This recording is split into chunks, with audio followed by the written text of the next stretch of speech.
Okay. Now it is ready, brother. Okay, what did I do, brethren? సహోదరులారా, మీ అందరికి కూడా ప్రభు నామంలో వందనం తెలియజేస్తున్నాము. Okay, let's ask the Lord to help us.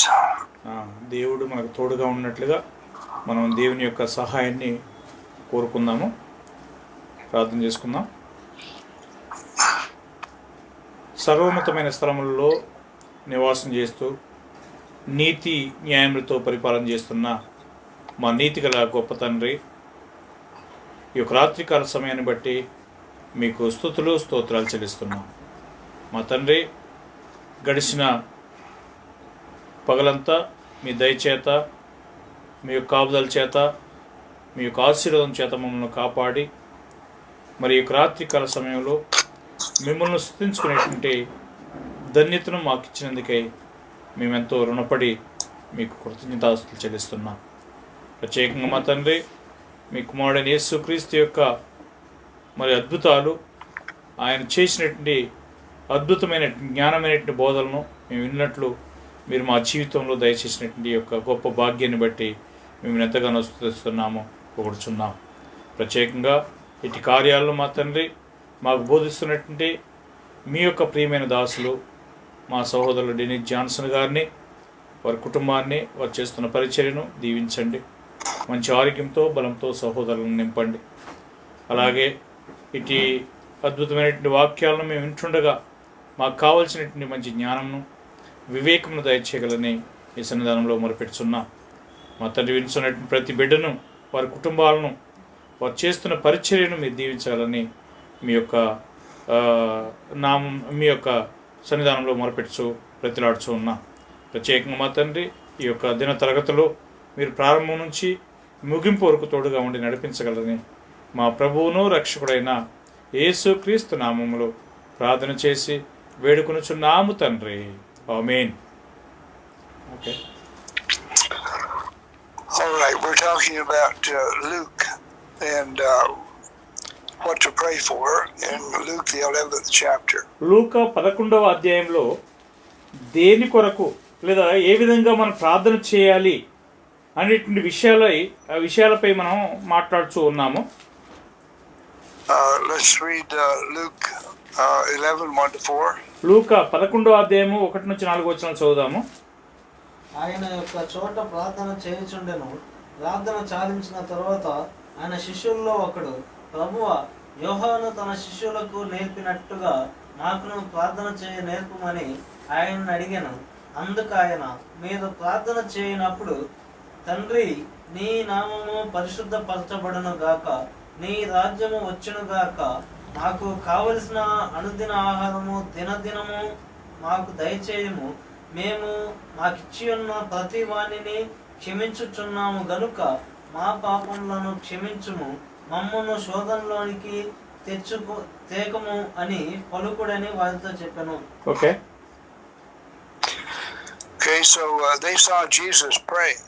యేసు ప్రార్థన చేయటాన్ని వారు చూశారు.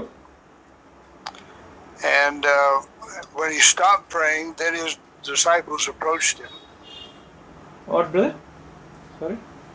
When Jesus stopped praying, okay, the disciples approached him. Right. యేసు ప్రార్థన చేయటం చాలించిన తర్వాత శిష్యులు ఆయన దగ్గరికి సమీపించి ఉన్నారు. And they said, teach us to pray. మాకు ప్రార్థన ఎలా చేయాలనో నేర్పించుము అని చెప్పి వారు అడిగారు. Well, here Jesus then teaches them what to pray for. అప్పుడు ఇక్కడ దేని విషయమై ఎలాగ ప్రార్థన చేయాలని యేసు ఇక్కడ వారికి నేర్పిస్తున్నాడు. In Romans the 8th chapter, రోమా 8వ అధ్యాయంలో 26 and 27. రోమా 8వ అధ్యాయం 26-27 వచనాల్లో చూసినట్లయితే, అటువలే ఆత్మయు మన బలహీనతలను చూసి సహాయం చేస్తున్నాడు. ఏలయనగా మనం యుక్తముగా ఎలాగూ ప్రార్థన చేయవలనో మనకు తెలియదు గాని ఉచ్చరింప శక్యము కాని మూలుగులతో ఆ ఆత్మ తానే మనపక్షముగా విజ్ఞాపనం చేస్తున్నాడు. మరియు హృదయములను పరిశోధించు ఆత్మ యొక్క మనసు ఏదో ఎరుగును. ఏలైనగా ఆయన దేవుని చిత్త ప్రకారము పరిశుద్ధుల కొరకు విజ్ఞాపనం చేస్తున్నాడు. Okay, so in verse 26, 26వ వచనంలో Paul very clearly says we don't know what to pray for. ఏ విధంగా మనం ప్రార్థన చేయాలనో మనకు తెలియదని పౌలు చాలా తేటగా చెప్తున్నాడు. Now several translations say we don't know how to pray. అయితే అనేక అనువాదాలలో ఎలాగో మనం ప్రార్థన చేయాలో మనకు తెలియదనేటువంటి పదాన్ని వాక్యాన్ని వారు అనువాదం చేశారు.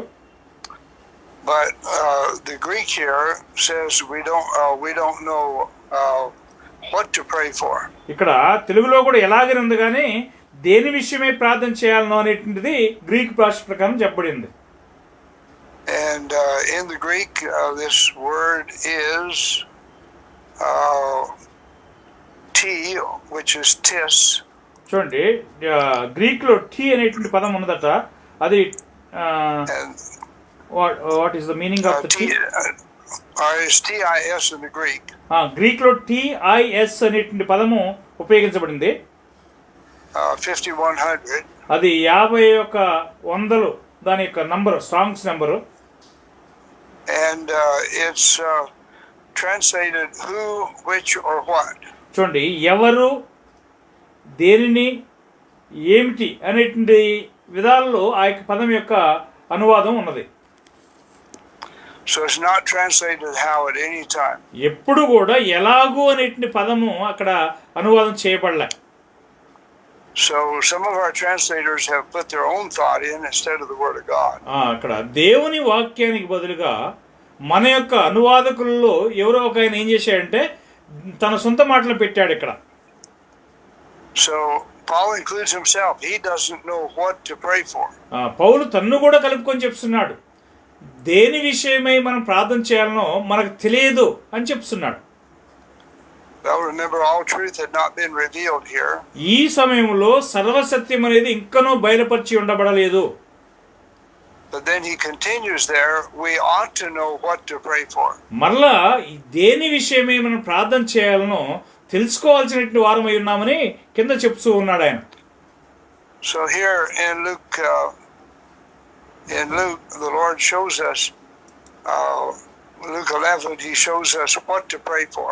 లూకా 11వ అధ్యాయంలో మనం దేని విషయమై ప్రార్థన చేయాలి అనే విషయమై ఆయన మనకు బోధిస్తున్నాడు. But the Lord encourages us that the Holy Spirit does know what we should pray for. మనల్ని ప్రభు ఏమని ఉత్సాహపరుస్తున్నాడంటే మనం ఎలాగ ప్రార్థన చేయాలనో పరిశుద్ధాత్మకు తెలుసు అని చెప్తున్నాడు. Okay, so he does this for us. ఆయన మన కోసం చేస్తున్నాడు. And does he do this only when we pray, or does he do it whenever we need it? చూడండి, మనం ప్రార్థన చేసినప్పుడు అని చెప్తున్నాడా, లేదా ఎప్పుడైతే మనం ప్రార్థన చేస్తామో అప్పుడు దాని గురించి మాట్లాడుతున్నాడా? Well, when do we need help? మనకు ఎప్పుడు సహాయం అవసరమైనది? Is it only when we pray, or do we need help all the time? చూడండి, మనం ప్రార్థన చేసినప్పుడే మనకు సహాయం అవసరమా, లేదా ఎల్లప్పుడూ అవసరమైనదా? And we especially need help when we're being tested. మనము శోధించబడేటప్పుడు మనకు ఖచ్చితంగా సహాయం అవసరమైనది. All right, let's see what we should pray for in Luke 11. లూకా 11వ అధ్యాయంలో మనం దేని విషయమై ప్రార్థన చేయవలనో చదువుదాము. All right, in verse 2, we address the Father. ఆ 2వ వచనం ప్రకారం మనం తండ్రికి ప్రార్థన చేస్తున్నాము. Then we want his authority to be sanctified. ఆయన యొక్క అధికారం పరిశుద్ధపరచబడాలని చెప్పి మనం కోరుచున్నాము. You know, the word name there can be our actual name, like Mark or Luke or John. It can also be authority. చూడండి, మార్కు, లూకా, యోహానులో చెప్పబడినట్టుగా నామము అని చెప్పబడిన పదము అధికారాన్ని చూస్తున్నట్లుగా మనం చూస్తున్నాం. Okay, so what's his name here? ఇక్కడ ఆయన యొక్క నామము ఏమైనది? Well, he was known to Abraham as the Almighty God. అబ్రహామునకు సర్వశక్తిగల దేవుడును అని చెప్పి ఆయన సూచించుకున్నాడు. He revealed himself to Moses as Yah. చూడండి, మోషేకేమో ఈ యా వాట్ ఈ షోడ్ Yah. యా, మోషేకేమో యా అని చెప్పి చూపించుకున్నాడు. Then he also called himself Yahweh. ఆ తర్వాత ఆయన యావే అని కూడా పిలువబడ్డాడు. And of course, it's translated in English, Jehovah. అది ఇంగ్లీష్లోకి అనువాదానికి వచ్చేసరికి యెహోవా అని అనువాదం చేయబడుతున్నది. And how's it translated in Telugu? తెలుగులో యెహోవా. Okay, so English and Telugu are the same. English తెలుగులో కూడా ఆ యావే అనేటువంటిది యెహోవా అని చెప్పి అనువాదం చేయబడ్డాయి. But when he spoke to Moses, he spoke Hebrew. ఎబ్రీ భాష అంటే మోషేతో మాట్లాడేటప్పుడు ఆయన ఎబ్రీ భాషలో మాట్లాడాడు. And the word was Yahweh. అక్కడ యావే అనే పదం అక్కడ ఉపయోగించబడి ఉన్నది. It's same for Jesus. అది యేసుకు కూడా అలాగే ఉపయోగించబడింది. His actual name is Joshua. ఆ యేసు యొక్క అసలైన పేరు యెహోషువ. But in the Hebrew it's Hosea. ఎబ్రీలో చూసినట్లయితే ఓషియా అని చెప్పి పిలువబడింది. So the sound is different in different languages. చూడండి, వేరు వేరు భాషల్లో ఆ యొక్క పద ఉచ్చారణ అనేది కొంచెం వ్యత్యాసంగా పలకబడుతూ ఉన్నది.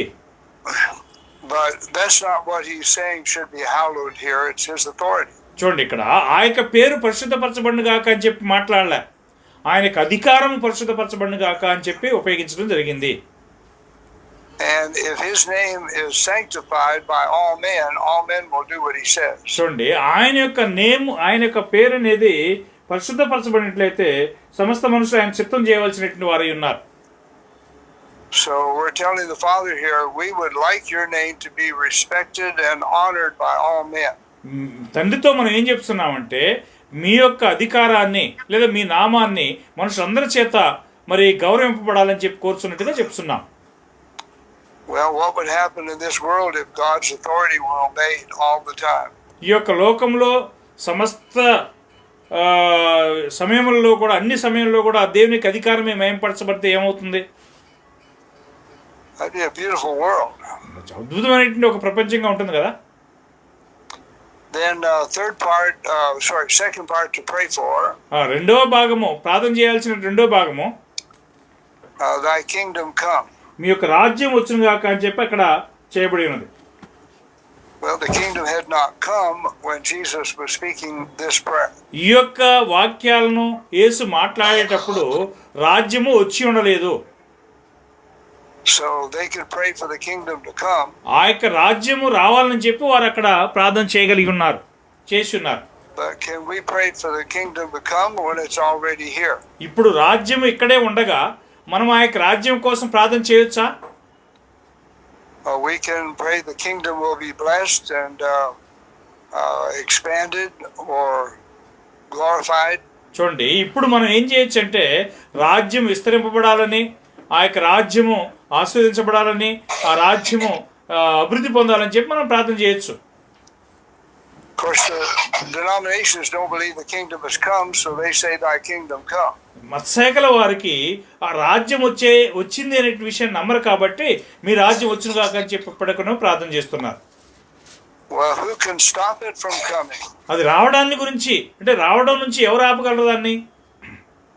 Daniel prophesied it would come, it had to come. దానియేలు ప్రవచించాడు, అది వచ్చును కాక అని చెప్పి అది వచ్చింది కూడా.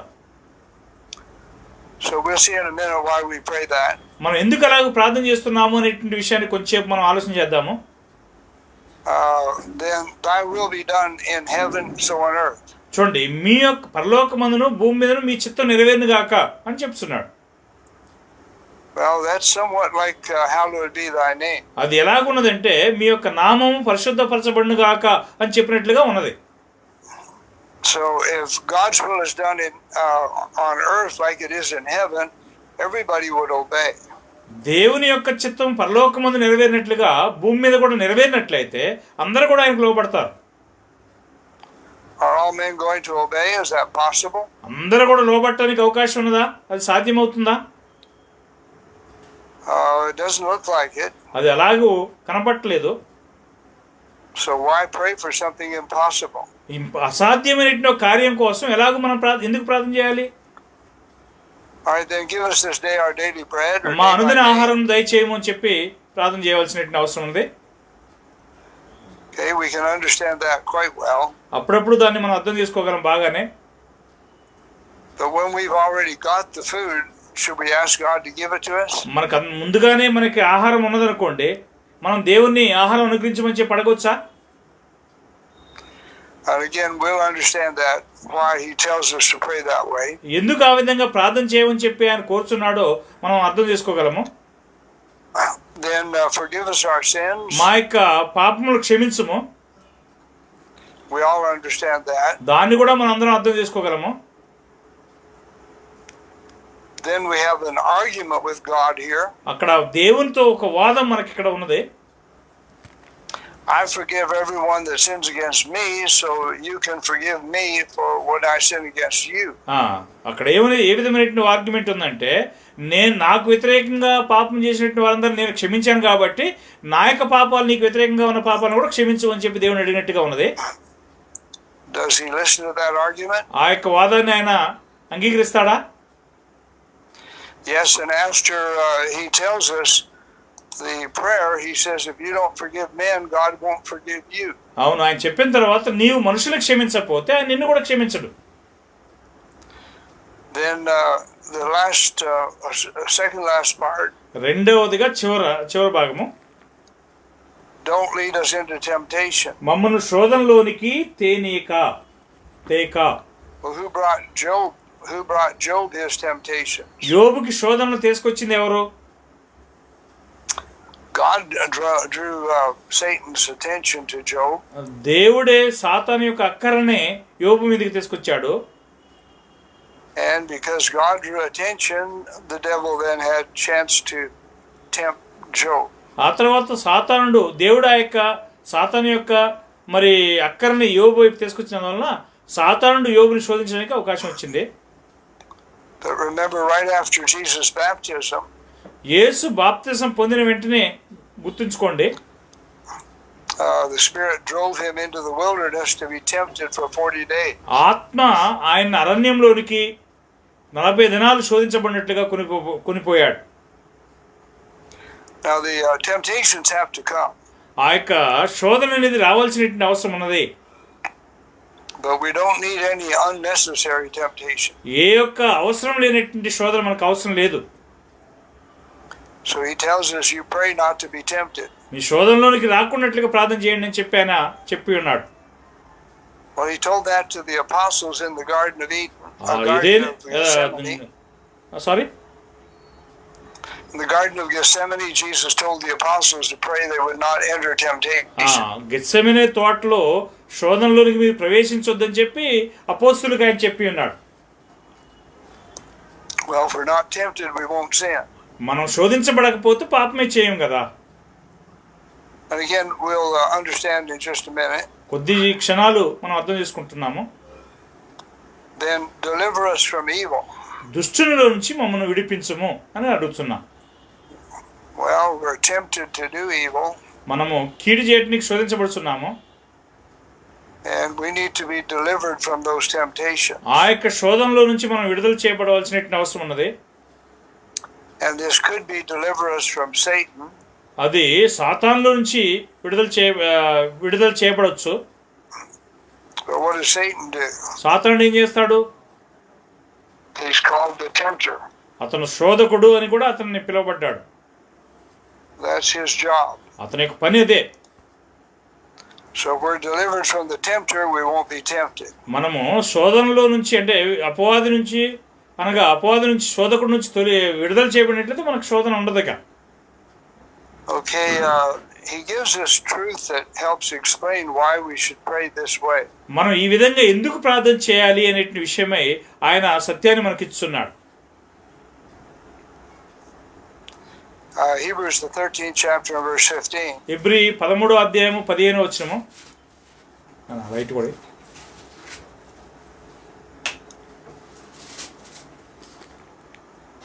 కాబట్టి ఆయన ద్వారా మనము దేవునికి ఎల్లప్పుడూ స్తుతియాగం చేయుదుము, అనగా ఆయన నామమునకు ఒప్పుకొనొచ్చు జీవఫలం అర్పించుదుము. Okay. All right. This explains why we should pray the Lord's Prayer as He commanded. ఈ ప్రభువు యొక్క ప్రార్థనలో ఆయన ఆజ్ఞాపించినట్లుగా మనం ఎందుకు ప్రార్థన చేయాలి అనే విషయమై ఇది మనకు వివరిస్తున్నది. All right. First, He tells us we need to sacrifice. మొట్టమొదటిగా మనము బలియాగము అంటే స్తుతియాగం చేయాల్సినటువంటి అవసరం ఉన్నది అంటున్నాడు. Now we're sacrificing in spirit in the New Testament, not in the flesh. అయితే కొత్త నిబంధనలో చేసేటువంటి యాగం అనేది ఆత్మ సంబంధమైనదే కానీ భూ సంబంధమైనది కాదు. So in this case, the sacrifice is praise to God. ఇక్కడ ఈ సందర్భంలో ఆ యొక్క యాగం ఏంటంటే దేవునికి స్తుతి యాగము చెల్లించటై ఉన్నది. All right. So how do we praise God? మనం ఎలాగూ దేవునికి స్తుతి యాగం చేయగలము?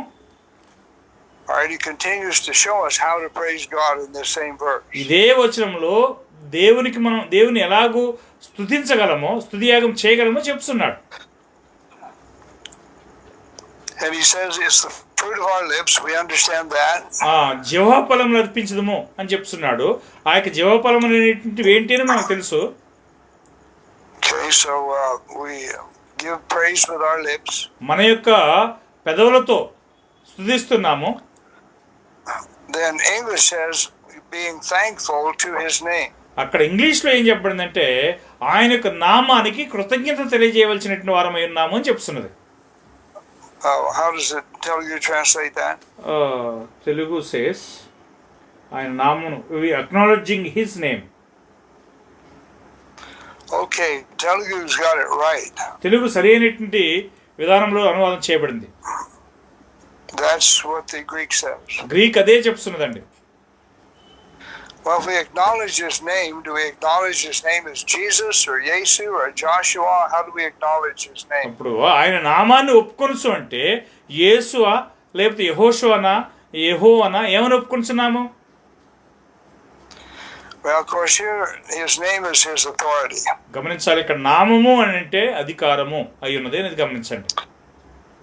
So if we acknowledge His authority, then we believe He has all authority in heaven and in earth. ఆయన యొక్క నామాన్ని మనం అంగీకరిస్తున్నాము లేదా ఒప్పుకుంటున్నాము అని అంటే ఆయనకు పరలోకమందును భూమి మీదను సర్వాధికారం ఉన్నది అని అర్థం. So if He has all authority, what can we do on this earth without His authority? ఆయనకు సర్వాధికారం ఉన్నది అని అంటే ఈ భూమి మీద ఆయన లేకుండా మనం ఏం చేయగలము? We can't do anything without His authority if we're righteous. మనం నీతిమంతులం అయితే ఆయనకు అధికారం లేకుండా మనం ఏమీ కూడా చేయలేము. Whose authority was Jesus following in John 5:19? యోహాను 5వ అధ్యాయము 19వ వచనంలో యేసు ఎవరి యొక్క అధికారాన్ని అనుసరించి ఉన్నాడు? చదవండి. కాబట్టి యేసు వారికి ఇట్లు ప్రత్యుత్తరం ఇచ్చెను, తండ్రి ఏది చేయుట కుమారుడు చూచును, అదే కాని తనంతట తాను ఏది చేయనేరడు.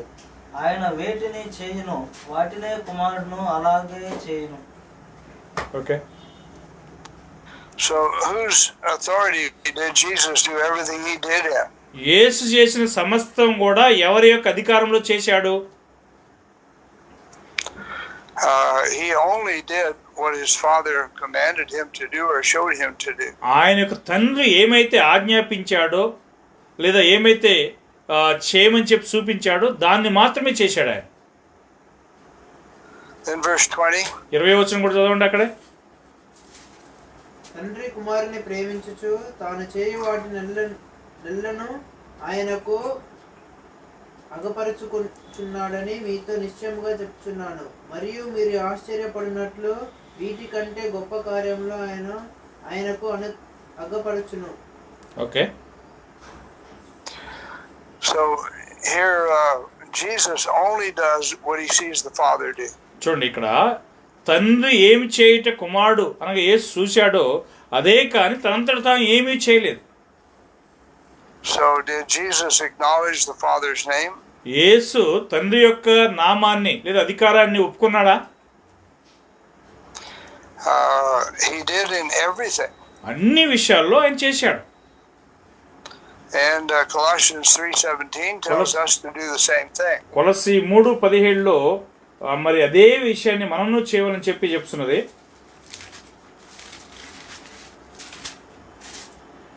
మాట చేత కానీ క్రియ చేత కానీ మీరేం చేసినో ప్రభు అయిన యేసు ద్వారా తండ్రి అయిన దేవునికి కృతజ్ఞతాస్తుతులు చెల్లించు సమస్తము ఆయన పేరిట చేయుడి.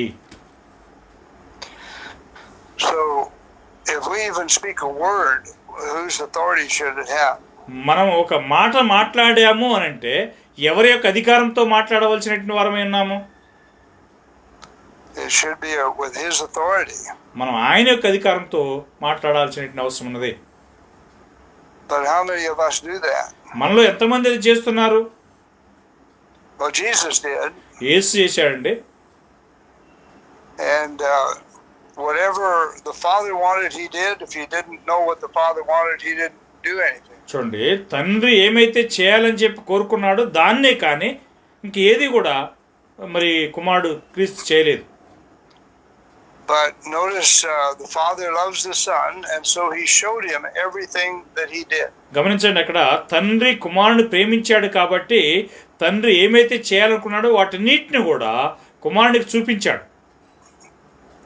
So then Jesus was not left doubting. He knew exactly what to do and what not to do. చూడండి, అప్పుడు ఏం చేయాలో ఏం చేయకూడదు అనేటి విషయం అన్నీ కూడా మరి ఆయన తండ్రి చూపించినందువల్ల వాటిని చేసుకుంటూ పోయాడు.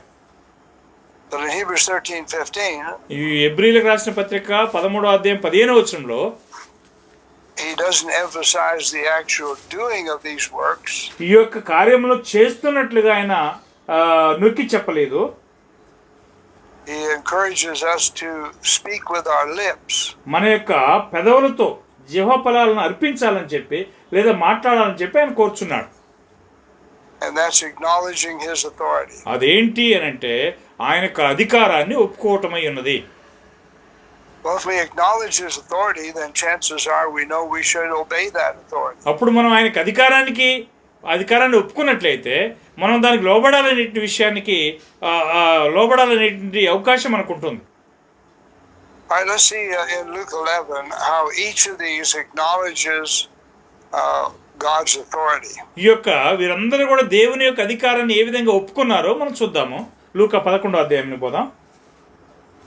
Already mentions his authority in verse 2. 2వ వచనంలో ఆయన యొక్క అధికారాన్ని గురించి చెప్పాడు.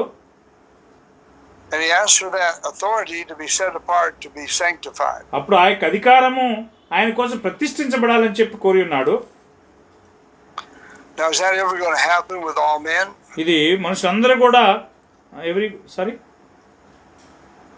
Is that going to happen with all men, that they'll sanctify God's authority? అప్పుడు మనుషులందరికీ జరుగుతుందా? అందరూ కూడా దేవుని యొక్క అధికారాన్ని మరి పరిశుద్ధపరుస్తున్నారా? And his authority is all set apart for his work. ఆయన యొక్క అధికారం అనేది ఆయన యొక్క పని కోసం ప్రత్యేకించబడి ఉన్నది. So who did Jesus do all his work for? చూడండి, యేసు తన యొక్క పనంతా కూడా ఎవరి కోసం చేశాడు? He only did things for his Father. ఆయన చేసినటువంటి కార్యములన్నీ కూడా తండ్రి కొరకు మాత్రమే చేశాడు. So Jesus himself did sanctify the name of God. యేసు కూడా తండ్రి యొక్క నామాన్ని లేదా అధికారాన్ని పరిశుద్ధపరిచి ఉన్నాడు. And so if we acknowledge his authority, then we're offering the sacrifice of praise. చూడండి, మనము ఆయనకు అధికారాన్ని ఒప్పుకున్నట్లయితే మనము కూడా ఆయన నామాన్ని స్తుతిస్తూ జీవఫలములు అర్పిస్తాము. So in Acts the 4th chapter, అపోస్తలుల కార్యము 4వ అధ్యాయము, we had some brethren that understood all this. ఈ యొక్క కార్యాలని మరి మనకున్న కొంతమంది సహోదరులు అర్థం చేసుకోవాల్సిన అవసరం ఉన్నది. Peter and John had just been beaten or threatened by the Sanhedrin court. చూడండి, పేతురు యోహానులు అప్పుడే మరి ఆ యొక్క సలహా సంఘం చేత కొట్టబడి విడిచిపెట్టబడ్డారు. Let's read 23 to 25. 4వ అధ్యాయము అపోస్తలుల కార్యము 23 నుంచి 25 వచనం చదువుదాం. వారు విడుదల నుండి తమ స్వజనుల యొద్దకు వచ్చి ప్రధాన యాజకులను పెద్దలను తమతో చెప్పిన మాటలన్నీ వారికి తెలిపిరి. వారు విని ఏక మనసుతో దేవునికి ఇట్లు బిగ్గరగా మొదలుపెట్టిది. నాదా, నీవు ఆకాశమును భూమిని సముద్రమును వాటిలోని సమస్తమును కలుగజేసిన వాడవు. అన్యజనులు ఎలా అల్లరి చేసిరి? Right, okay. Okay, so here in verse 24, ఇక్కడ 24వ వచనంలో they lifted up their voice to God with one accord. వారందరూ కూడా ఏక మనసుతో దేవునికి ఇట్లు బిగ్గరగా మొరపెట్టిరి. And they acknowledge that God is the creator and owner of this world. వారందరూ కూడా ఏమని ఒప్పుకున్నారంటే దేవుడు సృష్టికర్తయు ఈ యొక్క లోకానికి యజమానుడై ఉన్నాడని చెప్పి, హక్కుదారుడై ఉన్నాడని ఒప్పుకున్నారు. And he's also the authority in heaven. ఆ తర్వాత ఆయనకి పరలోకమందు కూడా అధికారం ఉన్నదని చెప్పి వారు అంగీకరించారు. So the very first thing they do is acknowledge God's authority. వారు చేసినటువంటి మొట్టమొదటి కార్యం ఏంటంటే దేవుని యొక్క అధికారాన్ని వారు ఒప్పుకున్నారు. Okay, there's your sacrifice of praise. అదే మరి స్తుతి యాగము అయి ఉన్నదని చెప్పి మనం చూస్తున్నాం. How's that different from hallowed be thy name? అది ఇదిను మీ నామం పరిశుద్ధపరచబడుగాక అని చెప్పబడిన దానికి ఏం తేడా ఉన్నది? They're both praise to God. అవి రెండు కూడా దేవుని స్తుతించినట్టుగానే ఉన్నాయి. Then they acknowledge that God spoke through David. చూడండి, దేవుడు అన్యజనుల ద్వారా కూడా మాట్లాడుతున్నట్టుగా వారు చెప్పి ఉన్నారు. And then they acknowledge how this prophecy has come true. ఈ యొక్క ప్రవచనం ఎలాగో మరి నెరవేర్చబడుతున్నదో వారు దాన్ని మాట్లాడి ఉన్నారు. Then in verse 27, the prophecy came true. 27వ వచనంలో ఈ యొక్క ప్రవచనం అనేది మరి నెరవేరింది. And verse 28, they acknowledge that God had determined that all this would be done. 28వ వచనంలో దేవుడే వీటన్నిటిని చేయాలని చెప్పి నిర్ణయించుకున్నాడు లేదా సంకల్పించున్నాడు అని చెప్పి చెప్పబడి ఉన్నది. So his authority is being established here. ఆయన యొక్క అధికారం అనేది ఇక్కడ స్థాపించబడుతున్నది.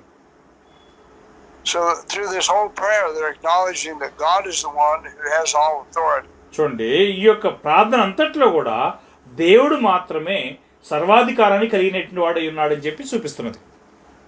Of course, you know they were inspired by the Holy Spirit. గమనించండి, అక్కడ వాళ్ళు మాట్లాడుతున్నటువంటి మాటలు పరిశుద్ధాత్మ చేత ప్రేరేపించబడి మాట్లాడుతున్నాయని చెప్పి మనకు తెలుసు. And so we can understand that this is a prayer just like the Lord taught the apostles to pray. అపోస్తులకి ఎలాగూ ప్రార్థన చేయాలని చెప్పి ప్రభువు బోధించి నేర్పించున్నాడో అదే విధంగా ఈ యొక్క ప్రార్థన అనే విషయాన్ని మనం గమనిస్తున్నాం. All right, back in the Lord's Prayer in Luke the 11th chapter. మరలా లూకా 11వ అధ్యాయంలో ప్రభు యొక్క ప్రార్థన వైపు మనం దగ్గరకు పోదాము.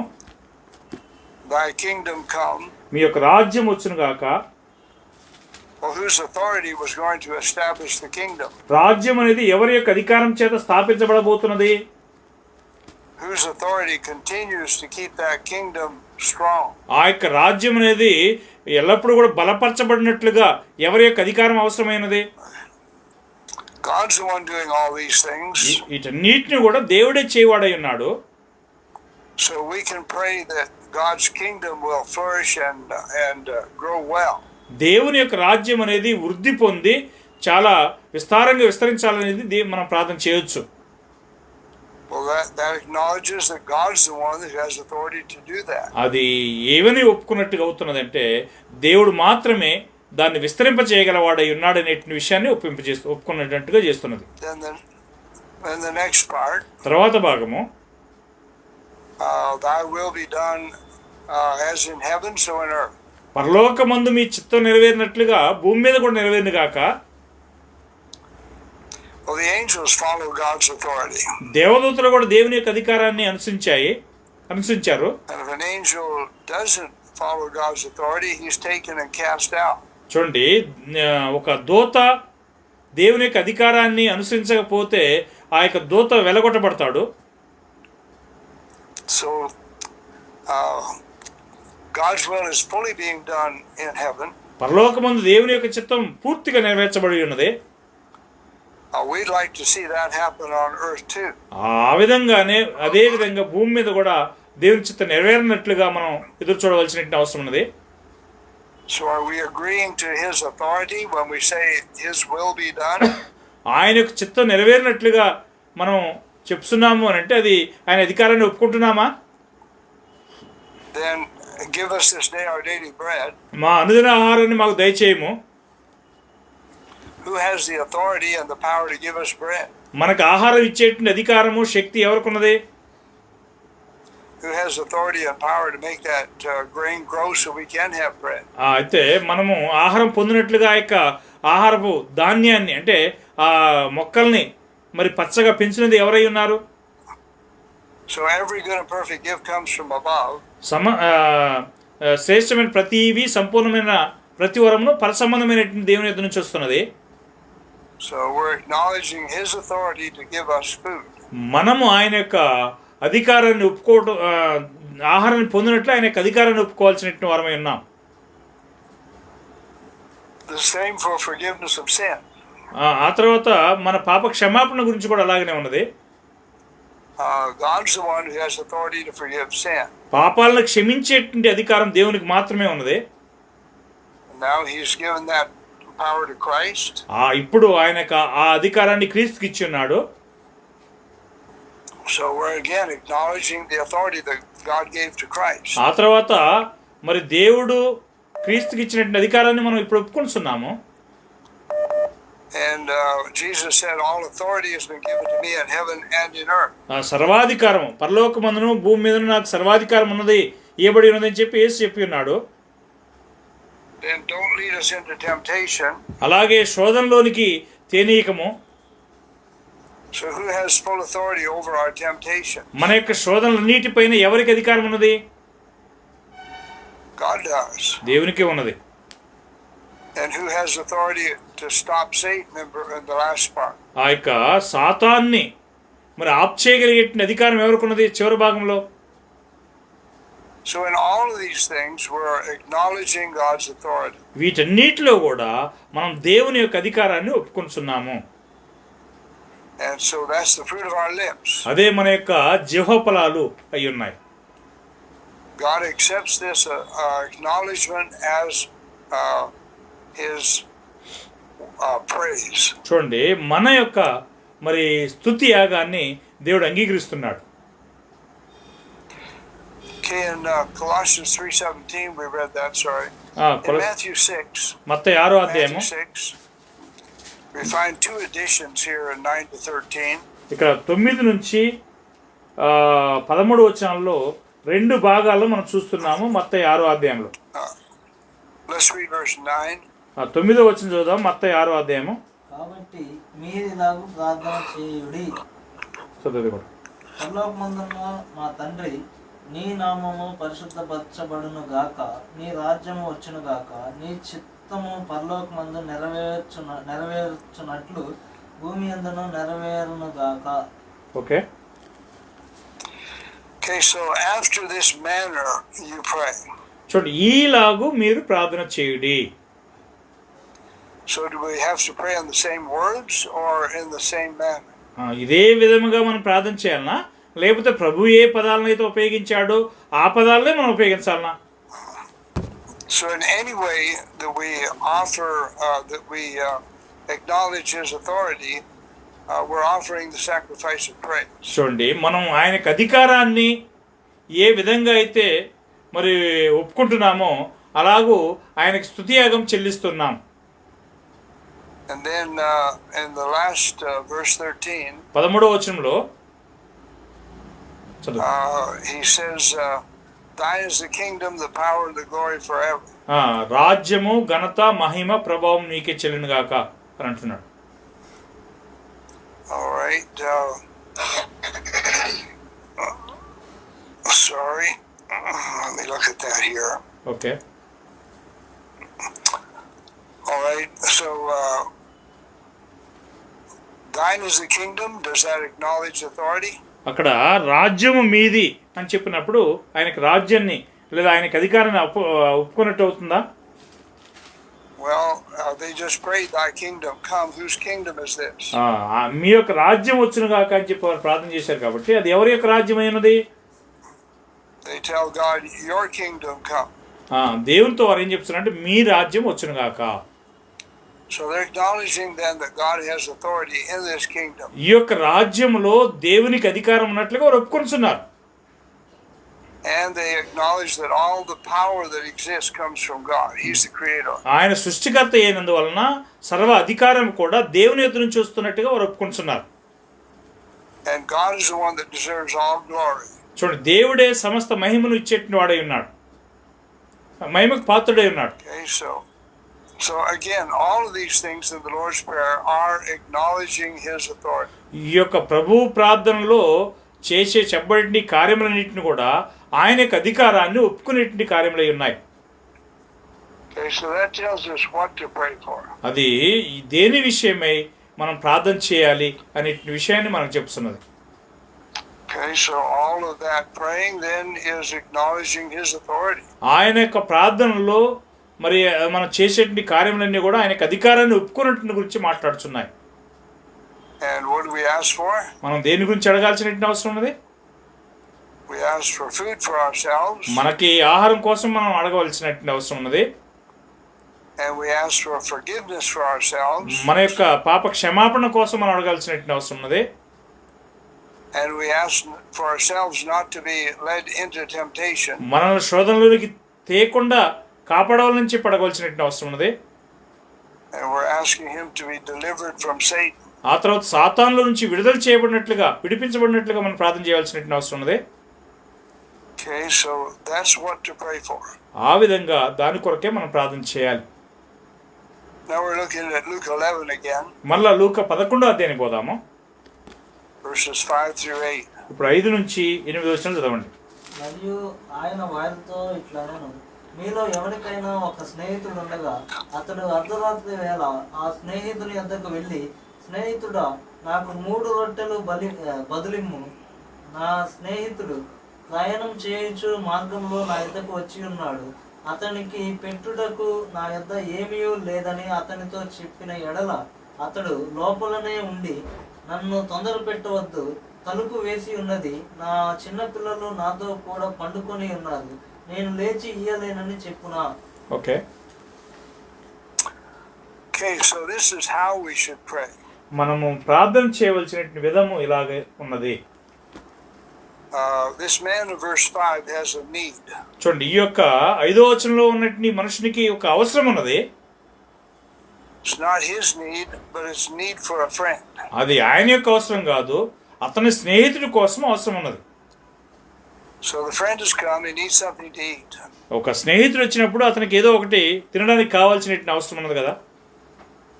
And he needs food and has none. అప్పుడు అతనికి ఆహారం అవసరమైనది కానీ తన ఇంట్లో ఏమీ లేదు. Of course, the man that's the neighbor says, "Don't trouble me."